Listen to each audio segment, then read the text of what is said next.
everyone, and welcome to our latest video in which I talk to professional photographers about the techniques that they use for particular images. Today, I'm delighted to be talking to Paul Sanders, who is a workshop leader and a Fujifilm ex-photographer. Hi Paul, how are you?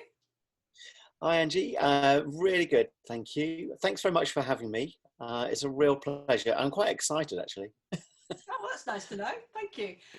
Yeah, it's great to see you. You look very well. I'm looking forward to seeing your pictures that you're going to share. Would now be a good time to share your first image? It would be, yes. Okay.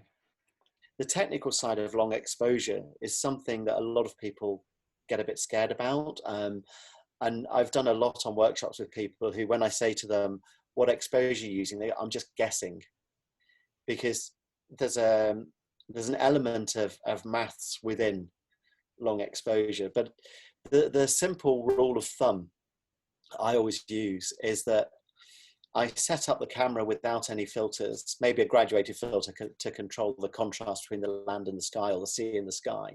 I then have a basic exposure, which I always try and make around about a quarter of a second. And I may use an extra solid ND filter, perhaps a 2-stop or a 3-stop, just to bring the exposure down to a quarter of a second. If I get to a quarter of a second, I know that with my 10-stop, my big stopper, I know that that's going to be about 4 minutes and 16 seconds. That's maths I can do and maths I can remember.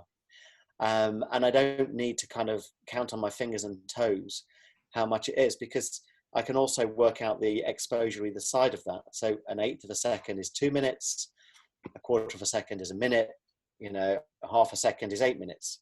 That's the simplicity, because for me it has to be very simple, because I am so not very technical and so not very into maths, that I can understand why people try and guess, because it just gets too complicated.